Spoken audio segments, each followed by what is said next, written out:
No one expected this moment to go this far, and then everything changed live on air. What happens when a routine conversation on live television takes an unexpected turn, when a promotional interview slowly shifts into something more personal, and a guest decides to draw a firm line? Make sure to subscribe to Table Turn, and like and comment for more real talk show coverage.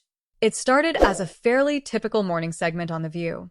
The panel was seated at the table, the audience already warmed up from the earlier Hot Topics discussion. The energy in the room was steady and conversational, not overly charged. On that particular day, Jennifer Lawrence was scheduled to join the hosts to promote her latest film project and discuss some of her recent public appearances. As viewers know, Jennifer Lawrence has long had a reputation for being candid, occasionally self-deprecating, and willing to speak openly about everything from Hollywood pressures to political issues. Joy Behar, one of the show's longtime co-hosts, had already been active in the earlier segment, offering commentary that was sharp but familiar to regular viewers. The tone of the table was light when Jennifer walked out. She greeted the audience warmly, waved, hugged a couple of the hosts, and took her seat. The applause was enthusiastic, but typical for a high-profile guest. The first few minutes of the interview were standard promotional territory. Jennifer talked about filming, her co-stars, and balancing work with family life. The panel asked about motherhood, about adjusting to new routines, and about returning to acting after time away. Her answers were relaxed and conversational. She laughed easily and made a few dry jokes about sleep deprivation and the unpredictability of toddlers. The audience responded warmly. Things began to shift when the conversation moved into a broader discussion about celebrity activism and political engagement. Earlier in the episode, the hosts had debated public figures speaking out on social issues. So it felt like a natural extension when one of the co-hosts referenced Jennifer's past comments about civic responsibility and voting. Joy Behar leaned in slightly at this point, shifting from promotional questions to something more pointed. She referenced an interview Jennifer had given months earlier where she expressed concern about political polarization and misinformation. Joy's tone wasn't aggressive, but it was probing. She asked whether celebrities sometimes overestimate their influence when speaking on complex political matters. Jennifer listened carefully. Her posture changed subtly, shoulders back, expression more focused. She responded calmly at first, explaining that she doesn't see herself as an expert, but as a citizen who feels responsible for participating in democracy. The exchange remained civil. The other hosts nodded, some agreeing that public figures often face criticism no matter what they say. But Joy pressed further. She suggested that sometimes actors, especially those with massive platforms, may unintentionally oversimplify complicated policy debates. She made a remark about Hollywood talking points and questioned whether entertainers should focus on their craft rather than policy discussions. The room grew slightly quieter. Not tense yet, but attentive. Jennifer paused before answering. She didn't interrupt. She let Joy finish completely, which in itself shifted the rhythm of the table. When she began to respond, her voice was steady, but firmer than before. She clarified that she has never claimed to be a policy expert. She said her intention has always been to encourage people to research issues themselves and participate thoughtfully. She added that being an actor doesn't remove her right to speak as a citizen. It was a straightforward response, but there was a noticeable seriousness behind it. Joy attempted to interject with a quick follow-up, suggesting that sometimes celebrity messaging can feel performative. At that moment, Jennifer did something subtle but effective. She held up her hand slightly, not dismissively, but as a gentle signal to finish her thought. It wasn't dramatic. It wasn't loud, but it clearly indicated that she intended to complete her sentence without interruption. She then explained that dismissing someone's perspective simply because of their profession can discourage broader civic participation. She said, calmly, that reducing a person's voice to just an actress overlooks the fact that everyone, regardless of career, lives under the same policies and has a stake in outcomes. The studio audience responded with a brief but noticeable round of applause. It wasn't overwhelming, but it signaled engagement. The energy at the table shifted again. The other hosts looked between Joy and Jennifer, sensing the seriousness of the exchange. Joy, known for her quick comebacks, appeared momentarily caught off guard, not silenced in a dramatic sense, but clearly recalibrating. She smiled slightly and adjusted her glasses, preparing to respond. The moment was not explosive. It was controlled. But viewers could sense that the conversation had crossed from light promotion into something more substantive and personal. Jennifer maintained eye contact, her expression composed. She wasn't raising her voice. She wasn't escalating, but she was unmistakably firm. The conversation had slowed down, the pacing more deliberate. Even the audience seemed more restrained now, listening carefully. One of the other co-hosts stepped in gently, attempting to widen the conversation rather than frame it as a direct clash. She asked whether the real issue might be how media amplifies certain voices while dismissing others. That intervention helped diffuse the tension slightly, but the exchange between Jennifer and Joy had already left an impression. Joy responded by clarifying her position, saying she wasn't suggesting celebrities stay silent, only that they acknowledge the complexity of policy discussions. Jennifer nodded, but reiterated that acknowledging complexity doesn't mean stepping back from participation. She emphasized that learning publicly, asking questions, and evolving opinions are part of civic engagement. At this point, the audience offered another brief round of applause. The applause wasn't partisan or loud, but it was supportive of the measured tone Jennifer maintained. The key difference was composure. She hadn't reacted emotionally. She hadn't made it personal. Instead, she had calmly reframed the criticism and defended her position without raising the temperature of the room. Joy attempted one more light comment, saying, "Well, you certainly came prepared today." It was delivered with a half smile, a blend of humor and acknowledgement. Jennifer smiled back and replied, "I try to come prepared when I'm talking about things that matter to me." That line landed clearly. The audience reacted with soft laughter and scattered applause. The moment didn't explode. There was no shouting, no dramatic cut to commercial. But in the context of live daytime television, it was significant. Jennifer Lawrence had effectively held her ground, redirected the tone, and made her point without interrupting or escalating.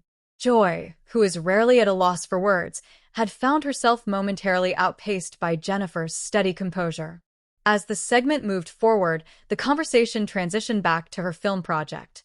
But the atmosphere had changed slightly. The panel was more careful with phrasing.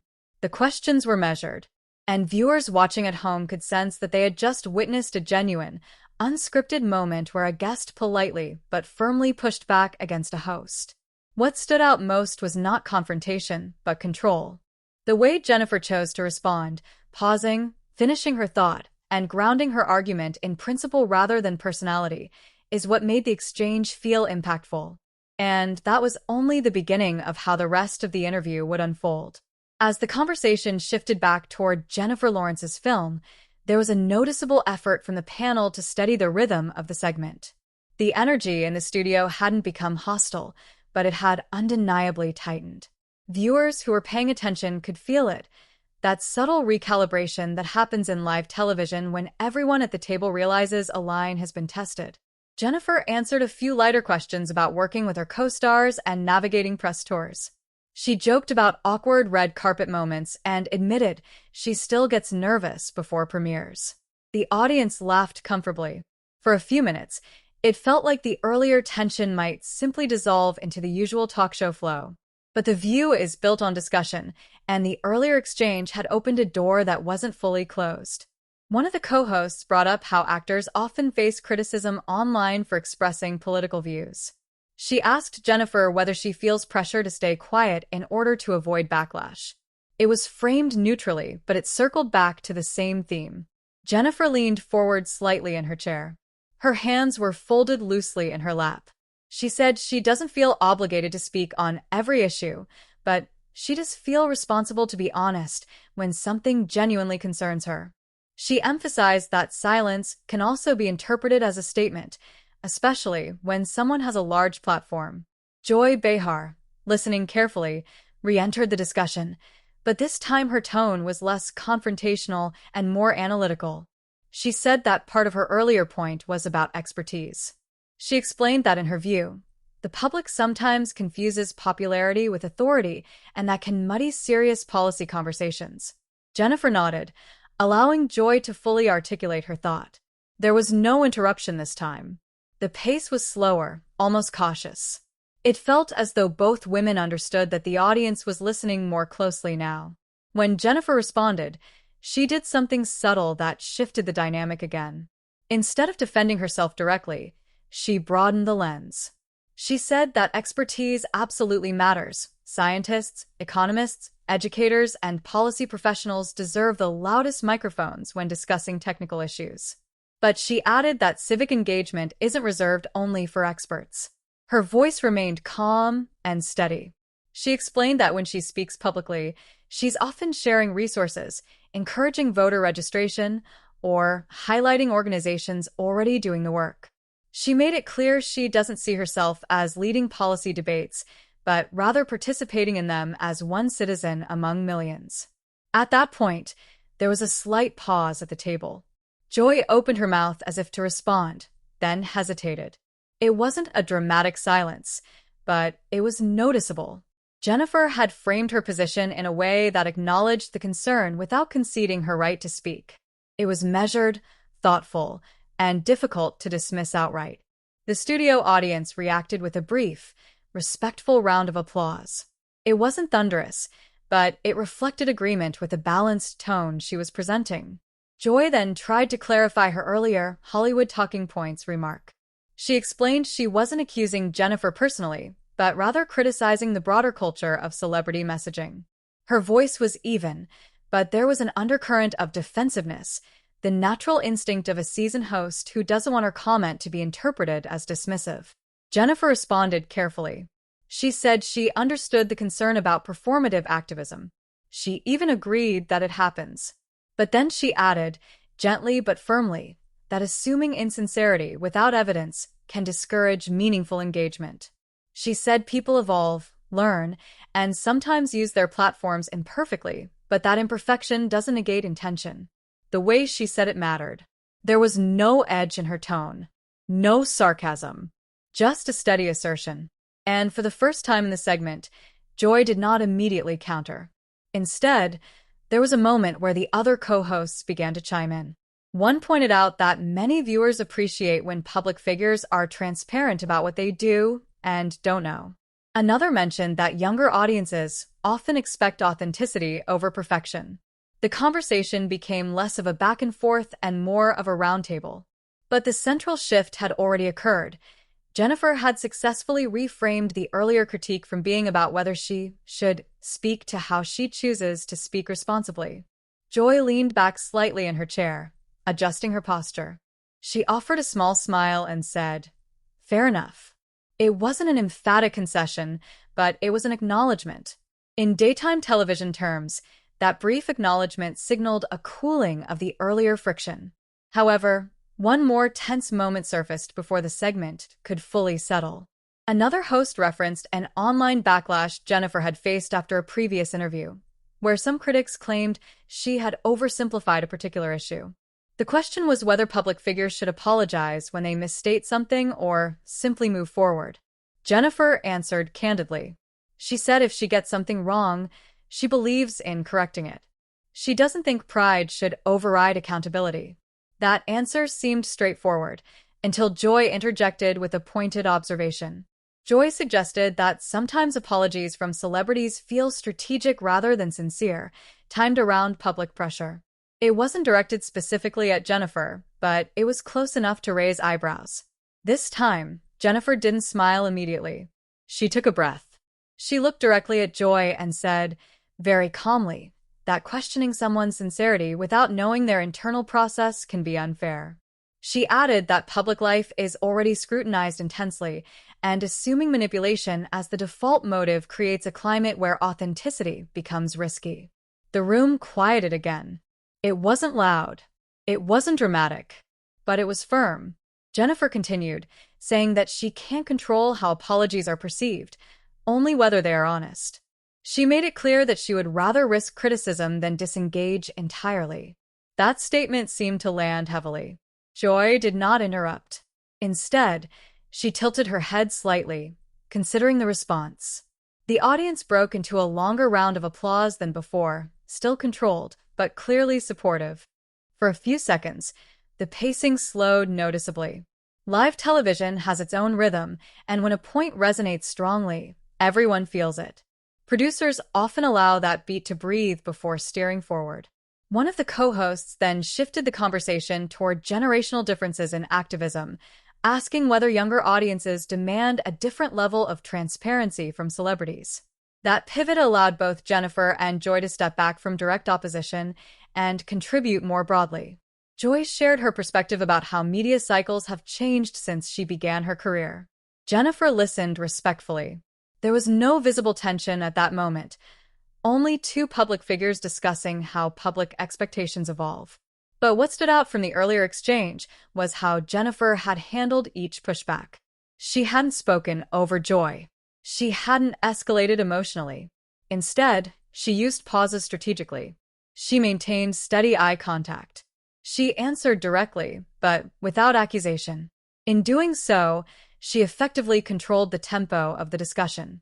By the time the segment approached its final commercial break, the atmosphere had largely stabilized. The audience energy returned to something closer to its initial warmth. The hosts were smiling again, and Jennifer seemed relaxed. Still, the earlier moments lingered. Viewers watching live could sense that something meaningful had happened, not a dramatic showdown, but a clear instance where a guest refused to be reduced to a stereotype and calmly defended her position. And as the show prepared to move into its final minutes with Jennifer, the most revealing reactions were still to come. When the show returned from commercial break, the atmosphere felt more measured than before. The production team had clearly used the pause to reset the tone, but live television has a way of carrying emotional momentum forward. The audience settled back into their seats, and the hosts resumed their positions at the table with professional composure. Jennifer Lawrence appeared relaxed, but attentive. She had shifted slightly in her chair, angling her body more toward the center of the table rather than directly toward Joy Behar. It was a subtle adjustment, one that signaled she was prepared to engage with everyone rather than focus on a single point of tension. The next question came from another co-host who attempted to steer the conversation toward media literacy and how viewers interpret celebrity commentary. It was a smart pivot, relevant to what had just been discussed, but less personal. Jennifer responded thoughtfully, explaining that she believes audiences are more discerning than they're often given credit for. She said most people understand the difference between someone sharing a personal opinion and someone presenting themselves as an expert. Joy nodded as she listened. There was no visible irritation, but she remained engaged, ready to respond. And when Jennifer mentioned that sometimes criticism of celebrities can feel disproportionately harsh compared to criticism of other public figures, Joy leaned forward again. She said that scrutiny comes with visibility. In her view, if someone chooses to use a platform, they must accept that their words will be analyzed and challenged. It wasn't delivered sharply, but it carried weight. The implication was clear. Participation invites pushback. Jennifer didn't resist that point. Instead, she agreed, up to a point. She said accountability is essential, especially when you have reach. But she distinguished between accountability and dismissal. That distinction became the center of the next exchange. She explained that being challenged on substance is fair.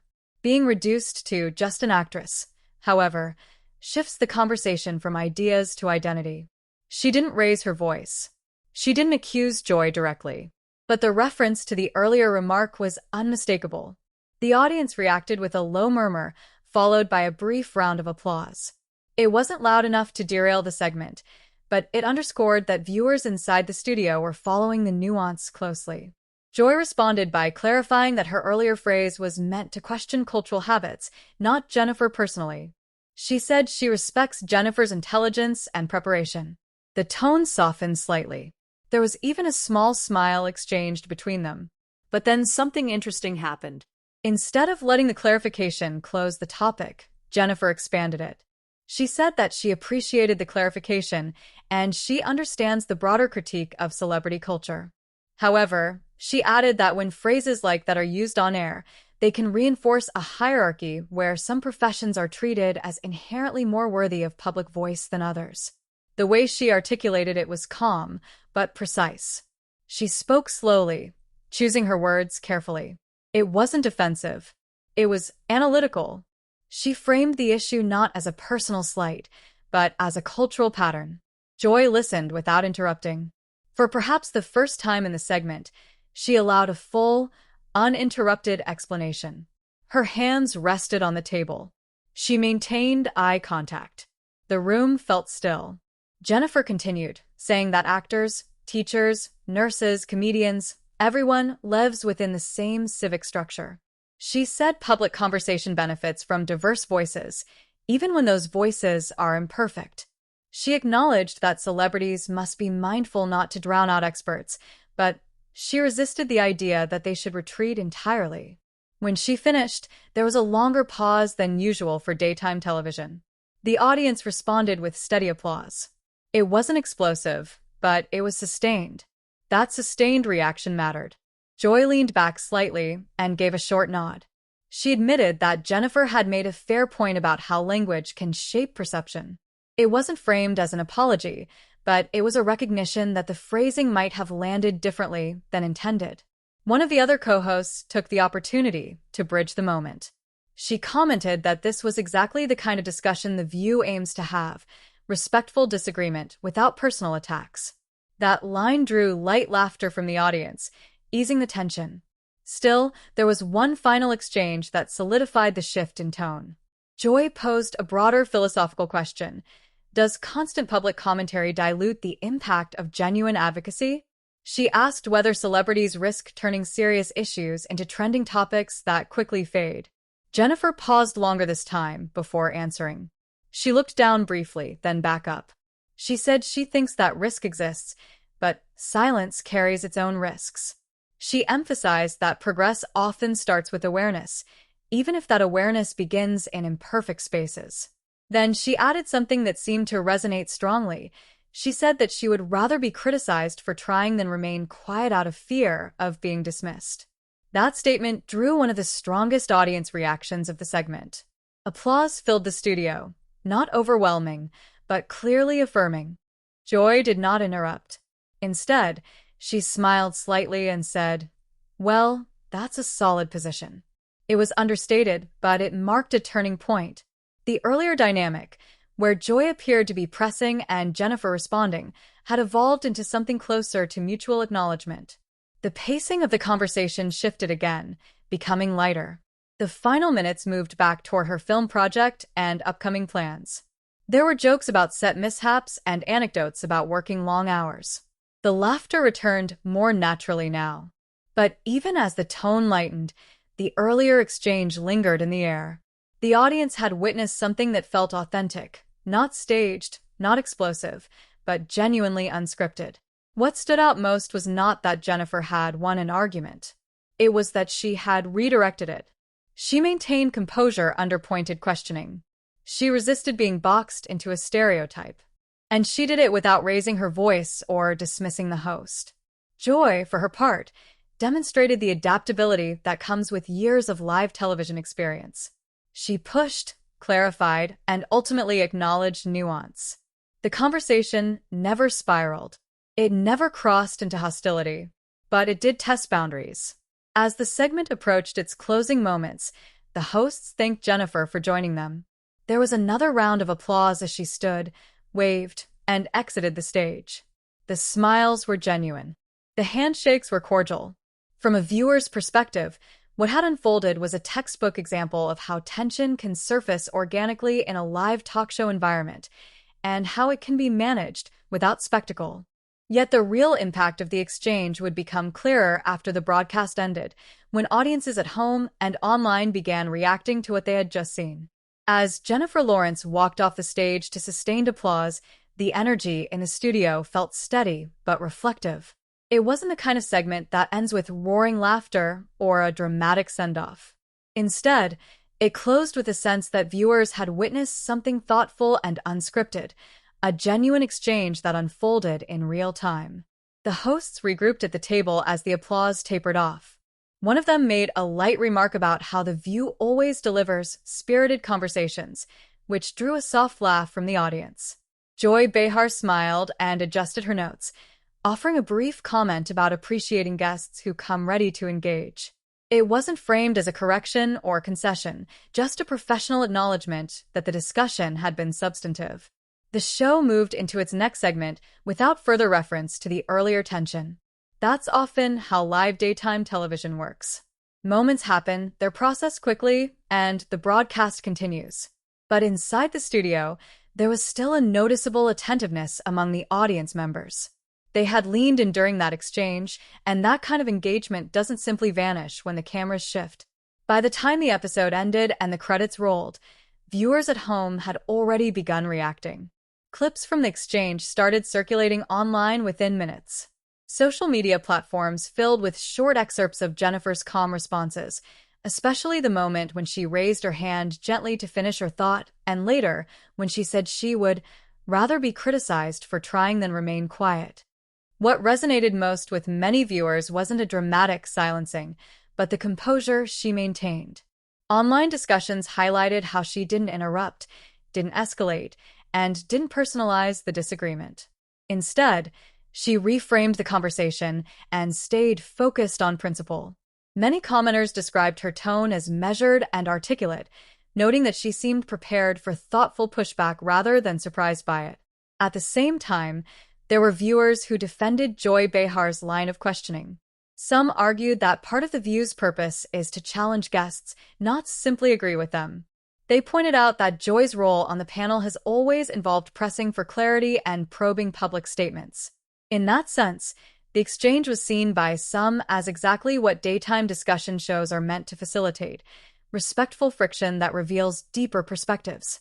Media outlets that recap daytime television quickly picked up the moment. Headlines focused on the phrase "silences Joy Behar," but when viewers watched the full segment, the dynamic felt more nuanced. Joy was not literally silenced in the sense of being unable to respond. Rather, there was a brief stretch where Jennifer's composed rebuttal shifted the momentum of the conversation and left Joy pausing before continuing. The following day, during another episode, the panel briefly referenced the online reaction. Joy addressed it directly in her characteristic straightforward style. She clarified that she welcomes disagreement at the table and respects guests who defend their viewpoints thoughtfully. She reiterated that her initial comment was about celebrity culture broadly, not Jennifer personally. The tone was matter-of-fact, not defensive. That follow-up helped contextualize the moment. It reinforced that what viewers saw was not animosity, but live dialogue. In fact, the fact that both women remained calm throughout became part of the broader takeaway. In an era where televised disagreements often spiral quickly, this one remained contained, analytical, and grounded. Entertainment commentators also weighed in. Some noted that Jennifer Lawrence has matured significantly in how she navigates public interviews. Earlier in her career, she was often known for spontaneity and humor. In this appearance, however, she demonstrated a more deliberate communication style, pausing, structuring her thoughts, and responding with clarity under pressure. Body language experts even chimed in across various talk segments and online breakdowns. They pointed out the steady eye contact, the measured breathing, and the open posture Jennifer maintained. They observed that Joy, too, displayed professional adaptability, leaning back when necessary, allowing space, and softening her tone once the exchange clarified. Importantly, there was no backstage controversy reported afterward. No statements of conflict. No hints of personal dispute. The moment remained contained within the discussion itself. That fact further underscored how controlled the interaction truly was. For many viewers, the exchange became a small but meaningful example of how disagreement can unfold productively. It showed that tension doesn't automatically mean hostility. It demonstrated that holding one's ground doesn't require raising one's voice. And it highlighted the unique dynamic of live television, where personalities, perspectives, and pacing intersect in unpredictable ways. The segment also sparked a broader conversation online about who gets to participate in civic discourse.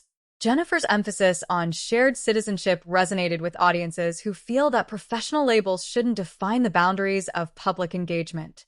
At the same time, Joy's emphasis on expertise reminded viewers of the importance of informed discussion. In that sense, the exchange accomplished something valuable. It surfaced two legitimate concerns and allowed both to be aired respectfully. No one stormed off. No commercial break cut off an argument mid-sentence. Instead, there was a steady progression from initial pushback to clarification and mutual acknowledgement. As the week progressed, the clip continued to circulate, particularly the moment when Jennifer calmly finished her thought without interruption. For some viewers, that gesture symbolized composure under scrutiny. For others, it simply reflected a guest advocating for herself on a show known for spirited debate. By the end of the news cycle, the story had largely settled into what it actually was, a thoughtful exchange between a seasoned television host and a high-profile guest, handled in real time, without theatrics. And that's what makes moments like this worth revisiting. Not because they explode into chaos, but because they reveal how public figures manage disagreement when the cameras are rolling and the audience is watching. So, what did you think about Jennifer Lawrence's exchange with Joy Behar? Did she effectively make her case? Or do you believe the pushback was necessary and fair? Share your opinion in the comments and subscribe to Table Turn for more narration-based talk show stories.